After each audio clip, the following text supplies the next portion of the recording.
अस्सलाम वालेकुम my dear students, class 7 science के साथ सर यूनस। बेटा आज हम स्टार्ट करने जा रहे हैं chapter number 6 structure of an atom. बेटा कि एक एटम जो होता है उसकी स्ट्रक्चर क्या होती है। देखिए एटम बेटा किसे कह सकते हैं, आप अपने जहन में ये कंसेप्ट आज से ही बिठा लें बेटा कि दुनिया का सबसे छोटा ज़र्रा, कायनात का सबसे छोटा ज़र्रा जिसको मज़ीद हम डिवाइड नहीं कर सकते वो एटम कहलाता है। अब हमने एटम की स्ट्रक्चर और उसमें पाए जाने वाले पार्टिकल्स के बारे में डिस्कस करना है बेटा। ठीक है, तो हमारे पास टॉपिक है 6.1 बेटा। स्टार्ट करते हैं, बल्कि इसके 6.1 उसका एटम का इंट्रोडक्शन है बेटा, वो हमने स्टार्ट करना है। वो कहते हैं we have learned in the 6th class. आप 6th क्लास में बिल्कुल पढ़ चुके हो बेटा।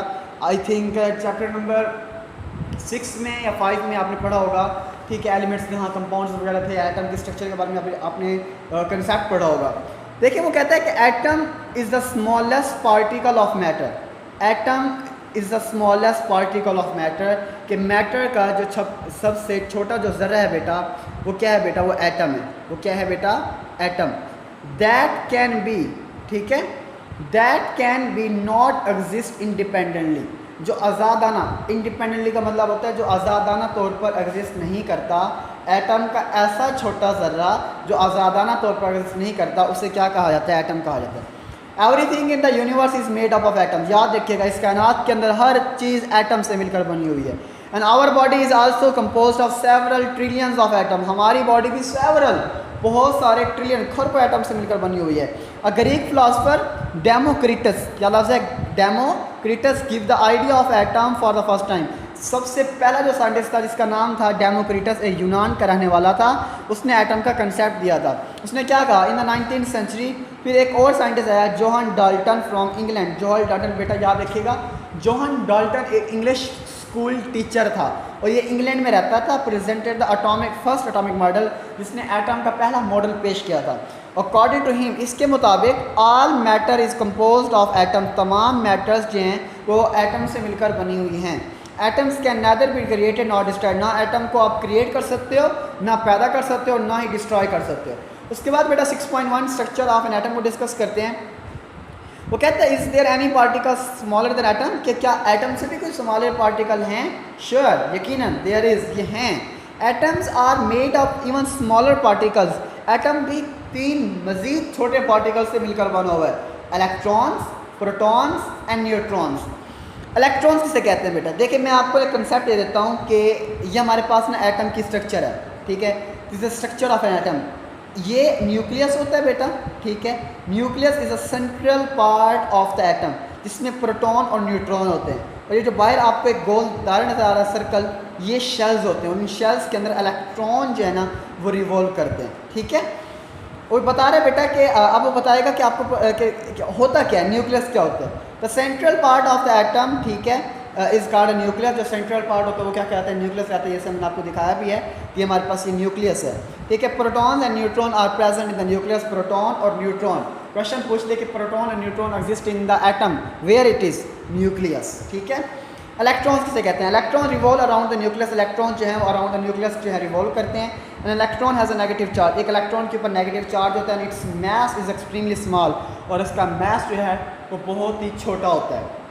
ठीक है, a proton has a positive charge. एक प्रोटॉन के ऊपर पॉजिटिव चार्ज होता है। ठीक है, इलेक्ट्रॉन पर नेगेटिव चार्ज, प्रोटॉन पर पॉजिटिव चार्ज। या आपने कभी नहीं बोलना, इलेक्ट्रॉन पर हमेशा नेगेटिव चार्ज होता है और प्रोटॉन पर कौन सा चार्ज होता है, पॉजिटिव चार्ज होता है।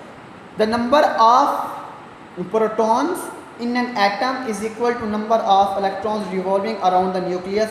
ठीक है, अब देखें वो क्या कहता है। वो कहता है ये जो एटम है ना, फॉर एग्जांपल कोई भी हमारे पास एटम है, वो कब न्यूट्रल होगा। न्यूट्रल उस टाइम होगा बेटा जब उसके ऊपर कोई चार्ज नहीं होगा। चार्ज उस टाइम क्यों नहीं होगा, देखिए मैं आपको सिंपल सी मिसाल देता हूँ। हमारे पास ना एक एटम है, ठीक है, और उस एटम को हम इस तरह डिस्कस कर लेते हैं बेटा कि हमारे पास फॉर एग्जांपल एलुमिनियम है, इसका 13 एटॉमिक नंबर है। ठीक है, इसका 13 एटॉमिक नंबर है। ठीक है, अब इसके 13 प्रोटॉन होंगे, 13 ही इलेक्ट्रॉन होंगे। जितने इलेक्ट्रॉन रिवॉल्व कर रहे हैं, जितने नंबर ऑफ इलेक्ट्रॉन रिवॉल्व कर रहे हैं अराउंड द न्यूक्लियस, अगर उतने ही प्रोटॉन न्यूक्लियस के अंदर हों तो वो हमारे पास एटम न्यूट्रल कहलाता है। और याद रखिएगा it has a mass 1837 times greater than that of electron. Proton का मास इलेक्ट्रॉन से 1837 गुना ज़्यादा होता है। प्रोटॉन का मास इलेक्ट्रॉन से 1837 गुना ज़्यादा है, ठीक है। अब न्यूट्रॉन क्या होता है? Neutron has a no charge, this neutral particle is also found in the nucleus of an atom. Neutral particle हमेशा न्यूक्लियस ऑफ द एटम में पाया जाता है। The mass of neutron is almost equal to mass of proton. Neutron का mass proton के बराबर होता है, लेकिन प्रोटॉन का मास इलेक्ट्रॉन से 1837 गुना ज़्यादा होता है, ठीक है बेटा।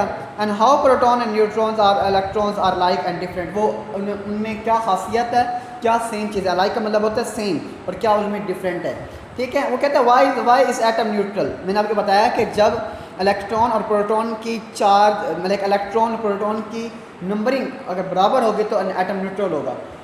वो कहते हैं although electron and proton in an atom have charge, electron के ऊपर नेगेटिव चार्ज, प्रोटॉन पे पॉजिटिव चार्ज होता है, but atom as a whole has no charge. लेकिन अगर हम एटम को होल पे देखें तो उस पर कोई चार्ज नहीं है, ठीक है। In an atom the number of proton is equal to number of electron, electron की नंबर की तादाद प्रोटॉन के नंबर के बराबर है, तो इसलिए वो न्यूट्रल होता है। क्योंकि अगर -5 हो और +5 हो, -5 मतलब कि -5 का मतलब क्या होता है कि 5 इलेक्ट्रॉन है, +5 का मतलब है 5 प्रोटॉन है। -5 + 5 इज इक्वल टू 0। एटम क्या होगा हमारे पास 0, उसके ऊपर चार्ज 0 आ जाएगा। And as a result the total positive charge of proton balance the total negative charge of the electron, दोनों बैलेंस कर देते हैं। बिकॉज ऑफ इट, यही वजह है कि एटम एज न्यूट्रल। तो एटम क्या है बेटा? न्यूट्रल है बेटा। आई होप बेटा आपको ये लेक्चर इंट्रोडक्शन क्लियरली समझ आ गया होगा। या कोई क्वेश्चन बेटा आपने पूछना तो व्हाट्सएप पे कंटेक्ट कर सकते हैं। थैंक यू बेटा, अल्लाह हाफिज़।